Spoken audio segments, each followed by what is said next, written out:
Tampak dari atas, membentang sejajar dengan koridor rel kereta api dan jalan raya I Gusti Ngurah Rai. Berdiri salah satu tapak sejarah penting dalam tata kota Jakarta Timur, Rumah Susun Klender di Kelurahan Malakasari, Kecamatan Duren Sawit.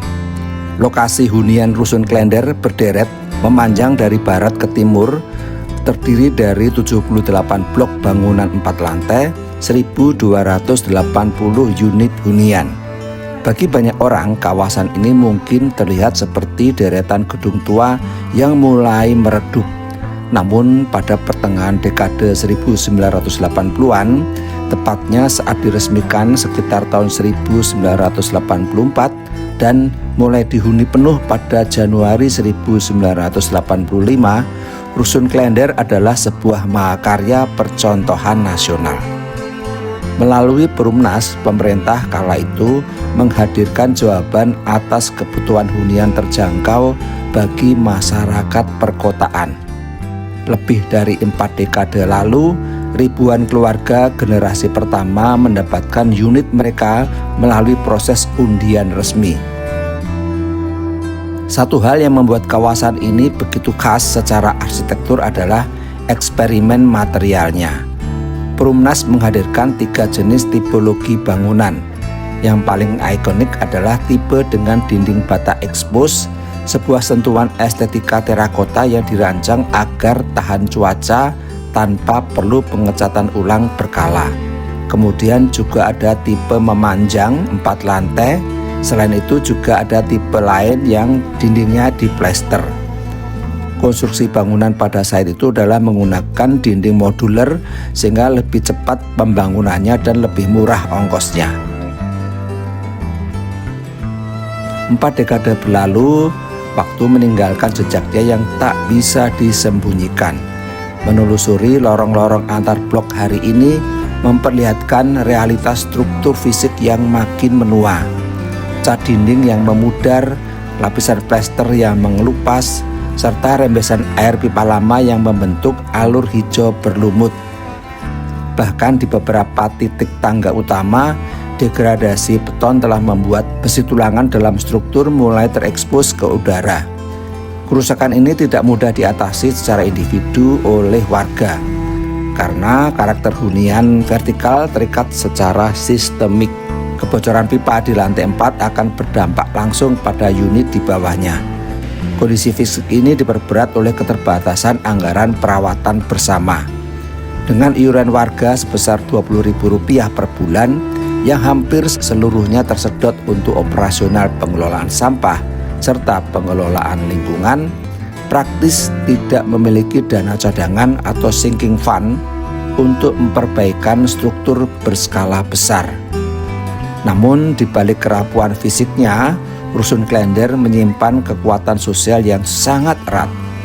Guyub antar tetangga yang terbangun selama puluhan tahun menciptakan suasana kehangatan komunitas yang sulit dicari di tempat lain. Juga ada fasilitas untuk taman kanak-kanak, serta beberapa orang mendirikan warung-warung di sekitar unit hunian masing-masing. Di luar penurunan kualitas fisik, gelombang keresahan terbesar warga justru bersumber dari ketidakpastian hukum. Hak guna bangunan atau HGB induk kawasan Rusun Klender dijadwalkan akan berakhir pada tahun 2030. Itu artinya 4 tahun lagi dari sekarang. Sisa waktu beberapa tahun ini memicu kegelisahan mendalam bagi 1.280 unit keluarga di 78 blok. Belum lagi munculnya kendala administratif terkait perubahan nomor sertifikat HGB induk dari nomor 493 menjadi nomor 2834 yang menyulitkan warga saat hendak melakukan transaksi balik nama di notaris. Merespon keresahan ini, pengurus perhimpunan pemilik dan penghuni Satuan Rumah Susun atau P3SRS periode 2025-2028 mengambil langkah tegas. Pada 2 Juli 2026, P3SRS mengirimkan surat resmi kepada Direktur Utama Perumnas dan ditembuskan ke 11 instansi terkait. Warga tidak menolak pembaruan karena sekitar 60% penghuni bahkan telah menandatangani persetujuan rencana revitalisasi. Yang dituntut warga sebenarnya sederhana: kepastian hukum, transparansi, serta jaminan perlindungan hak agar penghuni lama tidak kehilangan tempat tinggal atau terbebani syarat keuangan yang memberatkan.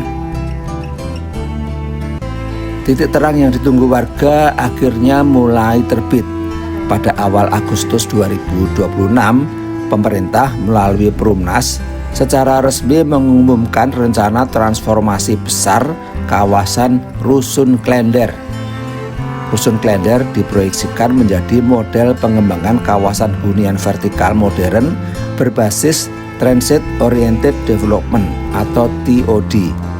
Lokasinya yang menempel langsung dengan koridor KRL komuter lain dan jalan arteri utama Transjakarta menjadikan tapak yang sangat strategis untuk integrasi transportasi massal.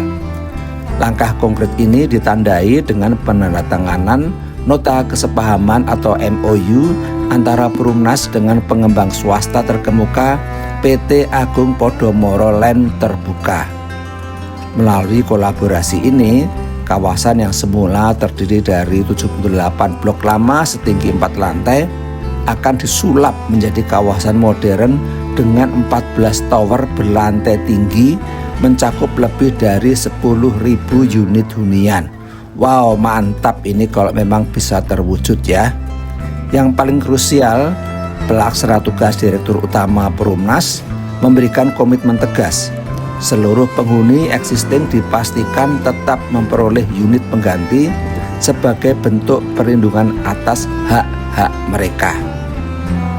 Proyek ini ditargetkan bukan hanya membangun fisik gedung baru, melainkan melipat gandakan kapasitas hunian Jakarta guna mendukung program 3 juta rumah nasional per tahun.